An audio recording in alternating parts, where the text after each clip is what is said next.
Sir మీ పేరండి? సుభాన్ భాష అని నా పేరు. భాషా గారు మీరు ఏం చేస్తుంటారు సార్? నేను టీజీటీ హిందీ అండి.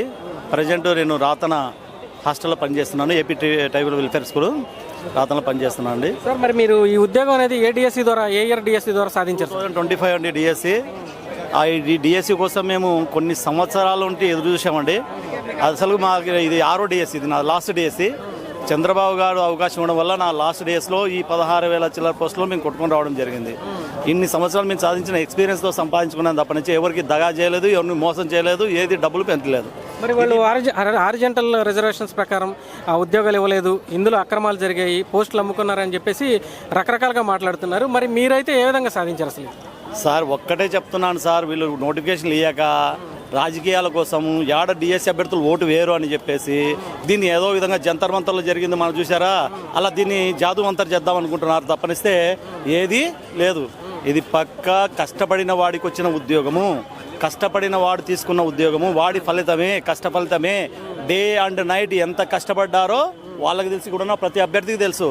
తిండి లేక, నిద్ర లేక, ర్యాంబౌలు కష్టపడి ర్యాంకులు తెచ్చుకొని చివరి వరకు రోస్టర్లో పోస్ట్ వస్తున్నారని ఎదురు చూసి టెన్షన్ పడి లాస్ట్కు మాకు వచ్చిందనే ఆనందంలో ఉంటే ఈరోజు వాళ్ళు ఏదో 4 టెంట్లు వేసుకొని అక్కడక్కడ పెట్టి మేము ఏదో దీక్ష చేస్తాము. అక్కడ చూడిపోండి, వాళ్ళకి పెన్షన్ ఇవ్వాలి. వాళ్ళకి యాక్చువల్గా పెన్షన్ పథకాలు ఉండేటి వాళ్ళంతా, వాళ్ళు డిఎస్సి రాసిన వాళ్ళ. ఇప్పుడు ఇక్కడే చూసి వచ్చాను, ఇట్లా పైన వాళ్ళంతా పెన్షన్ పథకానికి అమలు అనేటోళ్ళు ఉన్నారు తప్ప ఎవడన్నా ఒక్కడ డిఎస్సికి అప్లై చేసినాడు ఎవరన్నా ఉన్నాడు? అంతా ముసలి కూర్చున్నారు ఆడ. అసలు డిఎస్సి అభ్యర్థులు అంటే ఎవరండి? స్టూడెంట్స్ అండి. వాళ్ళు ఎవరు ఎందుకు చేస్తారు ధర్నాలు? ఇంత బాగా జరిగినటువంటి డిఎస్సి, ఇంత నిష్పక్షపాతంగా జరిగిన డిఎస్సిని వీళ్ళు అనవసరంగా రాజకీయాలకు తప్పగా ఉపయోగిస్తున్నారు తప్పనిస్తే ఇంకొకటి లేనే లేదు. దీంట్లో వీళ్ళు చేసేవన్నీ అవాస్తవాలు. వీళ్ళు ఇచ్చిన వాళ్ళను ఏదో బురద జల్లా అనేటువంటి ఉద్దేశం తప్పనిస్తే, రాజకీయం తప్పనిస్తే ఇందులో ఏమీ లేదండి. సార్ మరి మీరు కూడా ఇప్పుడు 7 డిఎస్సిలో ఎంతో చెప్తున్నారు, ఇది లాస్ట్ డిఎస్సి అండి, నాకు నిజంగా ఇప్పుడు ఉద్యోగం వచ్చి సంతోషంగా ఉన్నానని చెప్తున్నారు. ఈ నేపథ్యంలో ఇందులో అక్రమాలు జరిగాయి, మేము అధికారంలో రాగానే ఈ డిఎస్సిని రద్దు చేస్తాం, ఈ పోస్టులన్నీ హోల్డ్లో పెడతామని చెప్పేసి మాట్లాడుతున్నారు. మరి మీకు ఈ వాక్యాలన్నీ వింటుంటే మీకు అసలు ఎలా అనిపిస్తుంది? ఇది అసలు వాళ్ళ అధికారంలోకి వస్తే కదండి, ఫస్ట్ ఆఫ్ ఆల్ వాళ్ళ అధికారంలోకి వస్తే కదా మళ్ళీ చంద్రబాబే సీఎం, మళ్ళీ లోకేష్ బాబే మా విద్యాశాఖ మంత్రి, మేము ఇలాగే కొనసాగుతాం. వాళ్ళు ఏమొచ్చినా ఏమీ చేసుకోలేదు. సిబిఐ కాదు, వాళ్ళు సిబిఐకి ఇస్తే ఉండేది సిబిఎన్, వాళ్ళు ఇచ్చేది సిబిఐకి, మేము ఇచ్చేది సిబిఎన్ ఉన్నంత వరకు సిబిఐ అవసరమే లేదు. ఇది నిష్పక్షపాతంగా జరిగినటువంటి డిఎస్సి, అంతే తప్పనిస్తే ఇంకోటి కాదు. సార్ మరి ఒకవేళ నిజంగా డిఎస్సీలు అక్రమాలు జరుగుంటే కోర్టుల ద్వారా పోరాడడం అనేది ఒక పద్ధతి. వాళ్ళు అది మానేసి ఎక్కడో దీక్షలో ధర్నాలని పెట్టేసి రాజకీయంగా విమర్శలు చేస్తున్నారు. దీన్ని ఏ విధంగా చూడొచ్చు? వాళ్ళన్నీ కోర్టులే, తిరిగేవన్నీ కోర్టులే వాళ్ళవి. కోర్టులు తప్ప ఇంకేం తిరగరు వాళ్ళు.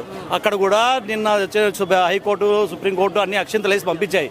అరే అభ్యర్థులు ఎవరు పిటిషన్ వేయింది? వీళ్ళు ఎందుకు వేస్తారు పిటిషన్లు? ఒక అభ్యర్థిని వేయాలి కదా, అభ్యర్థి ఎక్కడ వేసాడు పిటిషన్? వీళ్ళు వేయాలి, వీళ్ళు వేసుకొని వీళ్ళేదో కోర్టుల చుట్టూ మేము పోతాము, మేమేదో సాధిస్తాము, మేమేదో చేస్తామని వీళ్ళు అంటుంటే అసలు కోర్టులే అయ్యా మీ పిటిషన్ చెల్లవు, అభ్యర్థులు బాగా కష్టపడి చదివి తెచ్చుకున్నారని చెప్పి జడ్జీలు తీర్పులు ఇస్తే వీళ్ళు ఆ తీర్పును కూడా కాదనుకోకుండా వచ్చి రోడ్ల మీద కూర్చుంటే ఏమొస్తుంది వీళ్ళకు? రాజకీయాలు ఏ విధంగా చేయడం చదువు కాదు. అందరూ చదువుకున్న వాళ్ళే, అందరూ కష్టపడ్డ వాళ్ళే. ఇంకా మీకు చేయడం వల్ల మీకే నష్టం తప్పనిసి ఇంకెవరికి నష్టం లేదు ఇక్కడ. సో ఉద్యోగాల కోసం ఎదురు చూస్తున్నటువంటి నిరుద్యోగ అభ్యర్థులకి మీ మాటకైతే ఏం చెప్పదలుచుకున్నారు? సార్ చంద్రబాబు డిఎస్సి ఇస్తారు, ఆయన ఇప్పుడే కాదు ప్రతి సంవత్సరం డిఎస్సి ఇస్తారు. బాగా చదువుకోండి, ఇక్కడ నిష్పక్షపాతంగా జరుగుతుంది డిఎస్సీలు. చంద్రబాబు అంటేనే డిఎస్సి అంటేనే చంద్రబాబు. ఇది పక్కా డిఎస్సీల కాలము. బాగా చదువుకోండి, ఎవరి మాటలు నమ్మవద్దు, మీరు ఎవరు బయటికి వెళ్ళొద్దు, ఎవరు చెప్పినా మోసపోవద్దు, ఎవరు చెప్పినా మీరు పిలిచే ర్యాలీలకు రండి, వాటికి రండి అంటే వెళ్ళొద్దు దయచేసి. మీ టైం వాల్యూ మీకు తెలియదు. మీరు బాగా కష్టపడండి, మీరు ఉద్యోగాలు సంపాదిస్తారు, మీ కష్టానికి తగ్గట్టు ఖచ్చితంగా ఉద్యోగం వస్తుంది. కష్టపడేవాడికి ఉద్యోగం ఉంటుందండి, వేరేది లేనే లేదు చంద్రబాబు పీరియడ్లో. Thank you sir. నమస్తే సార్, మీ పేరండి? నా పేరు షేక్ సుభాన్ అండి. సుభాన్ గారు ఏం చేస్తుంటారు సార్ మీరు? నేను ఇంతకుముందు ప్రైవేట్ స్కూల్లో వర్క్ చేసేవాడిని.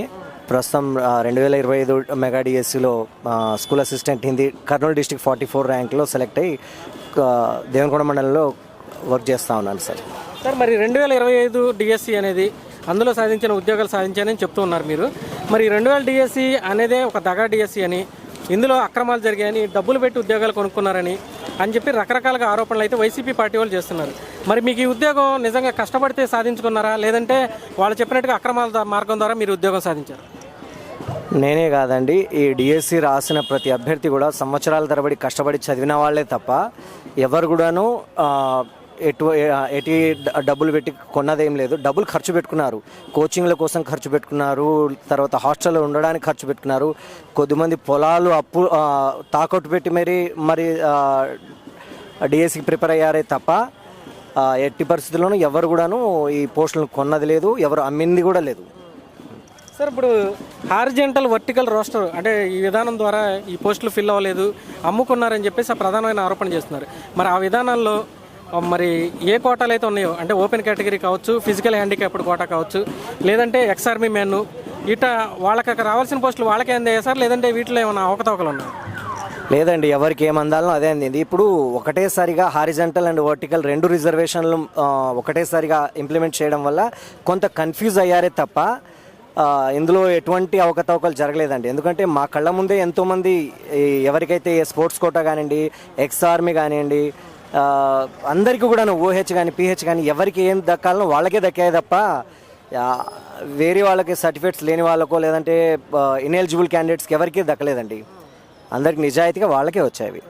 సార్ ఒకవేళ అక్రమాలు జరుగుంటే కోర్టు ద్వారా పోరాడడం అనేది ఒక పద్ధతి.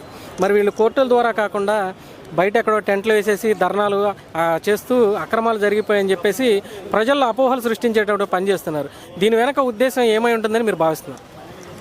కోర్టులలో పూర్తిగా ప్రయత్నం చేశారు సార్. వాళ్ళు ఎన్ని ప్రయత్నాలు చేసినాను కోర్టు వాళ్లకు మొట్టికాయలు వేయడంతో ఇక ఏమి చేయలేక ఏదో ఒక ఏదంటే కొండకు ఒక వెంట్రుక వేసేసి కొండను లాగాలని చూస్తున్నట్టుగా ఉంది సార్. ఎందుకంటే వస్తే కొండ లేదంటే వెంట్రుక అన్నట్టుగా వీళ్ళు ఫాలో అవుతున్నారు. ఏంటంటే వస్తే 16,000 మంది కదా, 16,000 మందికి మాత్రం జాబ్లు వచ్చాయి, రాని వాళ్ళు చాలామంది ఉన్నారు కదా, వాళ్ళని వాళ్ళు ఆకట్టుకోవాలనే ఉద్దేశం తప్పితే వేరే ఏం లేదు. వాస్తవంగా చెప్పాలంటే ఇప్పుడు మళ్ళీ నెక్స్ట్ డిఎస్సి రాబోతుంది. వాళ్ళు కష్టపడి చదివితే వాళ్ళకు కూడా వస్తాయి జాబ్లు రానట్టుగా ఏమి ఉండవు. ఎందుకంటే మేము కూడా 2014లో నాది డిస్ట్రిక్ట్ టాప్ 5 అండి. ఒకే ఒక పోస్ట్ ఉండింది స్కూల్ అసిస్టెంట్ హిందీ. అప్పుడు రాలేదు. 2018లో కూడా ఒకే ఒక పోస్ట్ ఉండింది. అప్పుడు నేను చదవలేదు, రాయలేదు. ఇప్పుడు డైరెక్ట్గా ఇప్పుడు పోస్టులు ఉన్నాయి, రాయగలిగాను, పోస్ట్ వచ్చింది. దీన్ని నేను ఈరోజు హ్యాపీగా ఫీల్ అవుతా ఉన్నాను. అదండి సార్. మరి ఉద్యోగం కోసం ప్రిపేర్ అవుతున్నటువంటి నిరుద్యోగ అభ్యర్థులకి మీ మాటకైతే ఏం చెప్పదలుచుకోండి? కష్టపడాల్సిందే. ఎవరు కూడా ఇట్లాంటి అపోహలు సృష్టిస్తూ అందరినీ తికమక్క పెట్టిస్తూ అయోమయానికి గురి చేస్తూ పోస్టులు అమ్ముకుంటారని ఇది ఇప్పుడే కాదు, ముందు నుంచి ఉంటున్నటువంటి వార్తలే. సచివాలయాల్లో కూడా అప్పుడు ఇలాంటి వార్తలే వచ్చాయి. జగన్ గారు రిక్రూట్ చేసినటువంటి సచివాలయాలు కూడా పోస్టులు అమ్ముకుంటారు, 15,000కే మళ్ళీ పర్మనెంట్ కాదని అప్పుడు అన్నారు. ఇప్పుడు కూడా ఈ డిఎస్సి విషయంలో కూడా ఇలాంటి వార్తలే వస్తాయి. ఎప్పుడు కూడా ఇవి ఉండనే ఉంటాయి. కానీ వీటిని నమ్మకుండా అభ్యర్థులు ఎవరైతే కష్టపడి చదువుతారో వాళ్లకు ఖచ్చితంగా మంచి ఫలితమే దక్కుతుందండి. సార్ మీ పేరండి? నా పేరు ఓబ్లేష్ గారు. మీది ఎవరు సార్? మాది Hindupur, Anantapuram district. Sir present మీరు ఏం చేస్తుంటారు? నేను స్కూల్ అసిస్టెంట్ మ్యాథమెటిక్స్. సార్ మరి మీరు టీచర్గా జాబ్ చేస్తున్నారు, మీకు ఏ డిఎస్సిలో ఈ ఉద్యోగం సాధించారండి? నేను 2025 డిఎస్సి ద్వారా ఉద్యోగం సాధించాను. సార్ ఇప్పుడు ప్రధానంగా వైసీపీ వాళ్ళు చేస్తున్న ఆరోపణ ఏంటంటే 2025 డిఎస్సి అనేది మెగా డిఎస్సి కాదు, అదొక దగా డిఎస్సి అని, అందులో ఉద్యోగాలన్నీ కూడా అక్రమంగా సంపాదించారని, డబ్బులు పెట్టి కొనుక్కున్నారని, హారిజంటల్ వర్టికల్ రిజర్వేషన్స్ ప్రకారం ఉద్యోగాలు ఇవ్వలేదని చెప్పేసి రకరకాల ఆరోపణలు చేస్తున్నారు. మరి మీరు ఈ కష్టపడి ఉద్యోగం సాధించారా, లేదంటే వాళ్ళు చెప్తున్నట్టుగా ఈ అక్రమాల ద్వారా మీరు ఈ ఉద్యోగం పొందారా? సార్ ఇది మెగా డిఎస్సి అంటున్నారు, దగా డిఎస్సి కూడా అంటున్నారు. ఇది మెగా డిఎస్సినే, కానీ దగా డిఎస్సి మాత్రం కాదు, దర్జా డిఎస్సి. ప్రతి ఒక్క అభ్యర్థి కాలర్ ఎగిరేసుకొని ఇది గర్వంగా చెప్పుకోవచ్చు. ఎందుకంటే అంత ట్రాన్స్పరెన్సీగా జరిగింది. ఎందుకంటే ప్రతి ఒక్కరూ ఆషామాషిగా కష్టపడి రాలేదు, ఎన్నో సంవత్సరాల యొక్క కష్టం అది. సో ఇప్పుడు ఈ గవర్నమెంట్లో దాదాపుగా ఇంతకుముందు గవర్నమెంట్లో దాదాపుగా 7 సంవత్సరాలు అయింది సార్ డిఎస్సి ఎగ్జామ్. ఎన్నిసార్లు కోచింగ్లకు వెళ్ళామో మేము, ఒక్క డిఎస్సి వచ్చిన పాపం లేదు. ఏదో రాక మాకు ఇప్పుడు ఉద్యోగం సాధించుకున్నాం. కనీసము జాబ్ రాకున్నా కూడా అవమానాలతో బాధపడ్డాము. జాబ్ వచ్చిన తర్వాత ఇప్పుడు మళ్ళీ అవమానాలు బాధపడుతున్నాము. ఎందుకు మాకు జాబ్ వచ్చిన తర్వాత వాళ్ళు డబ్బులు తీసుకొని జాబ్ ఇచ్చారంట అని అనిపించుకోవాల్సిన పరిస్థితి వచ్చింది మాకు. సో కాబట్టి మేము దర్జాగా చెప్తున్నాము, ఇది దర్జా డిఎస్సినే. సో ఈ డిఎస్సిలో ఎలాంటి అవకతవకలు జరగలేదు, చాలా ట్రాన్స్పరెన్సీగా జరిగింది అని ఎలా చెప్పగలను అంటే, ఏదైనా ఒక డిఎస్సి డిస్ట్రిక్ట్ లెవెల్లో మాత్రమే సెలక్షన్ చేస్తారు, కానీ మనకు డిస్ట్రిక్ట్ లెవెల్లోనే జరిగింది వెరిఫికేషను, స్టేట్ లెవెల్లో కూడా వెరిఫికేషన్ జరిగింది. సో కాబట్టి అంత ట్రాన్స్పరెన్సీగా జరిగింది కాబట్టి ఈ దాంట్లో ఎలాంటి అవకతవకలు లేవు సార్. చాలా నిజాయితీగా నిబద్ధతగా జరిగింది. ఇంతవరకు చరిత్రలో ఎప్పుడు ఇంత త్వరగా ఫిల్ చేసిన దాఖలు లేవు. కేవలం 150 రోజుల్లోనే ఈ డిఎస్సిని పూర్తి చేసినటువంటి ఘనత ఎవరికైనా ఉందంటే ఈ ప్రభుత్వానికి ఉంది. దానికి మేము చాలా గర్వపడుతున్నాం సార్. సార్ ఇప్పుడు ఒకవేళ కనుక డిఎస్సీలు అక్రమాలు జరుగుంటే కనుక కోర్టుల ద్వారా పరిష్కరించుకోవడం కరెక్ట్ అంటారా, లేదంటే వాళ్ళు ఏదో రోడ్లు ఎక్కేసి ఈ డిఎస్సీ అంతా ఫేక్, ఇందులో ఉద్యోగాలు వచ్చిన వాళ్ళు అందరూ కూడా డబ్బులు పెట్టి కొనుక్కున్నారని రోడ్ల మీదకి వచ్చి గోల్ చేయడం కరెక్ట్ అంటారా? సార్ ఇది యాక్చువల్గా ఇదంతా పొలిటికల్ స్ట్రాటజీ సార్. యాక్చువల్గా ఒక అభ్యర్థికి అన్యాయం జరిగితే మనకు సొల్యూషన్ ఇవ్వాల్సింది కోర్టులు ఉన్నాయి సార్. మన సమస్యను కోర్టుకు వెళ్ళి విన్నవిస్తే ఖచ్చితంగా మనకు ఆన్సర్ వస్తుంది. సో మనం వెళ్ళి పొలిటికల్ ద్వారా చెప్తే వాళ్ళు ఏం చేస్తారు, దాన్ని రచ్చ చేస్తున్నారు. మీకు నిజంగా నేను మీడియా ముఖంగా చెప్తున్నాను, ఏ అభ్యర్థికి అయితే అన్యాయం జరిగిందో మీరు వెళ్ళండి, హైకోర్టుకి వెళ్ళండి, వాళ్ళని అడగండి, ఖచ్చితంగా మీకు ఆన్సర్ వస్తుంది, మీకు సమాధానం వస్తుంది. సో ఎందుకంటే మనకు హైకోర్టు ఉండేది ఏమిటికి, మన సమస్యలను పరిష్కరించడానికే. కాబట్టి ఆ హైకోర్టుకి వెళ్తే ఖచ్చితంగా న్యాయం జరుగుతుంది సార్. హైకోర్టు కూడా మొన్న తీర్పు అదే ఇచ్చింది సార్. ఓన్లీ మీరు వచ్చి రిప్రజెంటేషన్ ఫిల్ చేస్తున్నారు, ఎందుకు ఒక్క అభ్యర్థి కూడా రావడం లేదే అనే ఉద్దేశంతో హైకోర్టు కూడా పిల్ కొట్టేసింది. ఏ అభ్యర్థి అయినా వెళ్ళి అడగండి, హైకోర్టుకి ఏమని కేసు వేస్తే ఖచ్చితంగా ప్రతిఫలం అనేది వస్తుంది సార్. సో మరి ఇప్పుడు ఉద్యోగం సాధించిన అభ్యర్థులకు కానీ, ఈ ఉద్యోగం కోసం ఎదురు చూస్తున్న నిరుద్యోగులు కానీ మీరైతే ఒక మాటగా ఏం చెప్పదలుచుకున్నారు? సో మీరు పొలిటికల్ని దృష్టిలో పెట్టుకొని వాళ్ళ వెనకంటే తిరగొద్దండి.